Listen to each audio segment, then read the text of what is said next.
This is my story. I am a student who came to New Zealand to make a better future for myself.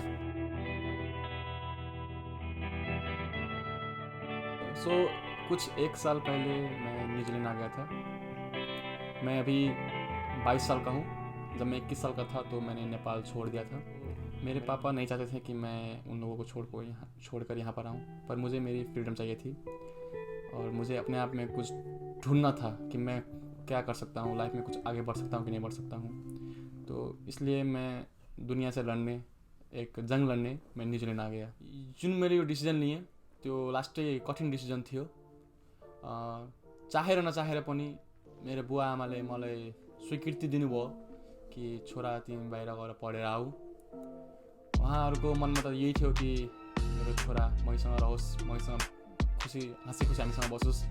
तर मैले त्यो life रोजिनँ। म चाहिँ होइन बुवा, होइन आमा, म बाहिर जान्छु, म आफूलाई केही बनाउन चाहन्छु, म आफूले कुनै लेभलमा पुग्न खोजिरहेको छु। सो त्यसको लागि मलाई तपाईँहरूको स्वीकृति चाहियो, मलाई बाहिर जाने आज्ञा दिनुहोस्। अनि मैले यो एउटा कठिन निर्णय लिएँ अनि म न्युजिल्यान्ड आएँ। जब म न्युजिल्यान्ड आएँ तब मलाई केही थाहा थिएन। न्युजिल्यान्डमा आएको केही महिनापछि म एउटा सानो फ्यामिलीसँग बस्छु। हामी एउटा घरमा 5 जना बस्छौँ, हाँसी खुसी बस्छौँ। मेरो बिहानको डेली रुटिन भन्दाखेरि म बिहान छिटै उठ्छु, सबैको लागि चिया पकाउँछु, रातिको भाँडाहरू जुन बसेको नधोएको भाँडाहरू राखेको हुन्छ त्यो मैले बिहान उठेर सबै धोइदिन्छु, घरहरू सफा गरिदिन्छु। हामी सबै मिलेर बस्छौँ, एकअर्कालाई हेल्प गर्छौँ, सुख दुःखमा सबैको साथ दिन्छौँ।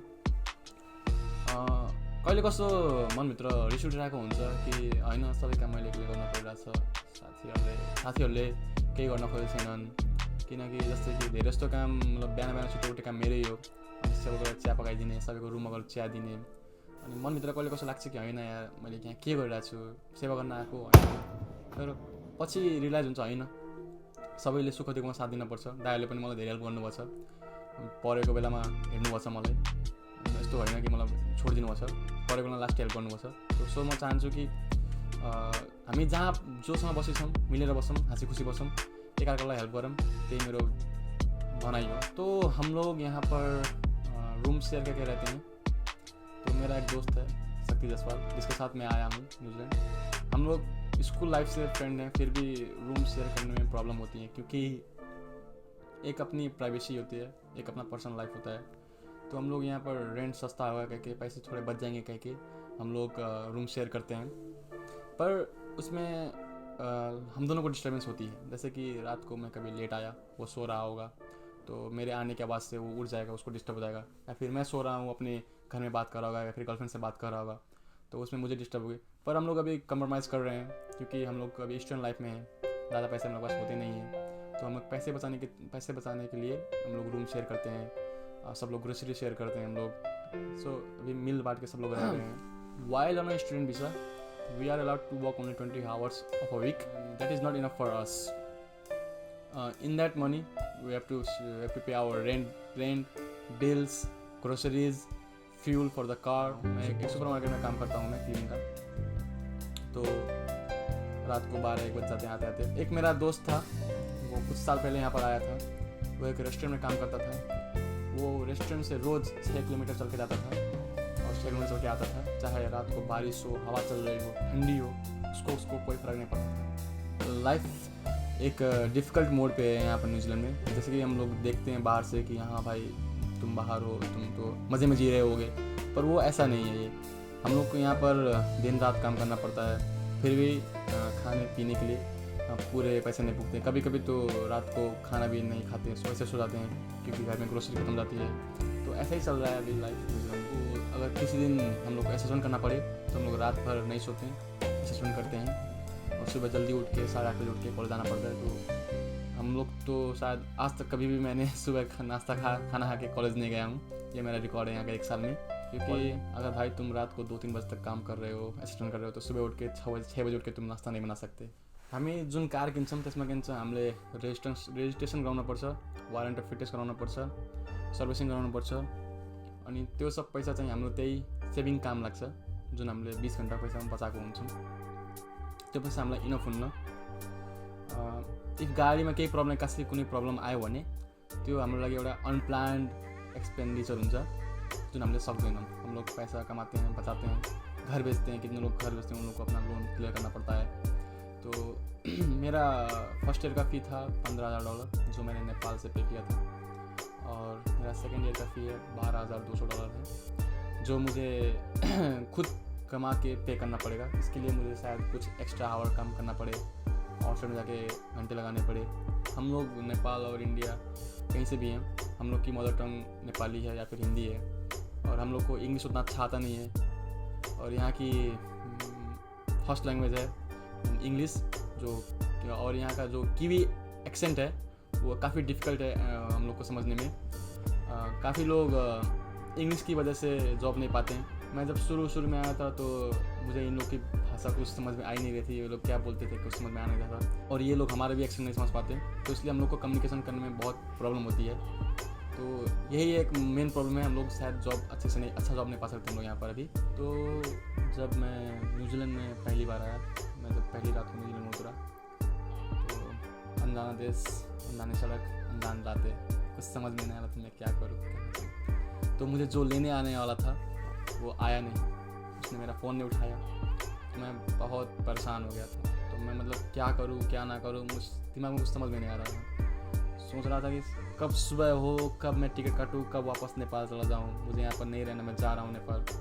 तो दिमाग को कुछ देर बाद ठंडा किया मैंने अपने एक नेपाल के दोस्त से फ़ोन किया, तो उसने मुझे यहाँ का उसका कोई दोस्त था, उसने मुझे नंबर दिया, तो मैंने उनको फ़ोन किया। तो उनसे थोड़ा बहुत मैंने बात की, तो उन्होंने मेरी प्रॉब्लम को समझा, तो बोले रुको मैं आ रहा हूँ तुमको लेने। वो 10 मिनट के बाद तुरंत मुझे लेने आ गए बस स्टॉप पे, और वो मुझे अपने घर पे लेके आए, मुझे सुलाया, मुझे खाना खिलाया।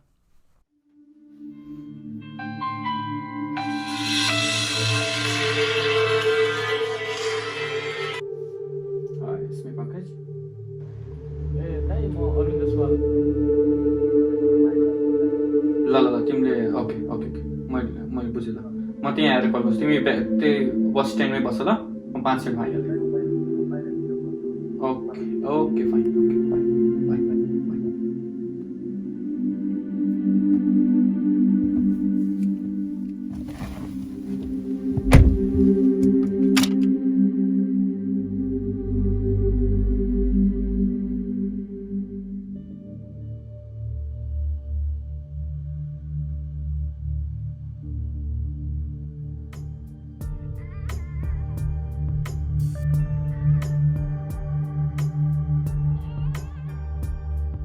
एक दो हफ्ते बाद मैंने जॉब सर्च करना शुरू कर दिया।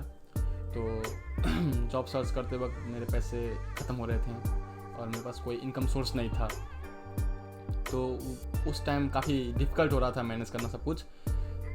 मैंने बहुत सारे जगह जाकर CV बांटी, ऑनलाइन जॉब अप्लाई किया, पर कोई रिस्पॉन्स नहीं आ रहा था, कुछ नहीं हो रहा था। तो इसी सब वजह से मैं बहुत फ्रस्ट्रेट हो गया था कि मतलब कहाँ आ गया हूँ मैं, क्या कर रहा हूँ मैं, मुझको समझ में नहीं आ रहा है, मुझे जाना है, मैं नहीं रह पाऊँगा यहाँ पर, मैं नहीं लड़ पाऊँगा इन हालातों से। तो मैं ये सारी बातें अपनी फैमिली को बता तो नहीं सकता था, और उन लोग को ये बातें बताऊँगा तो वो लोग रो पड़ते हैं शायद वहाँ पर और परेशान हो जाते हैं।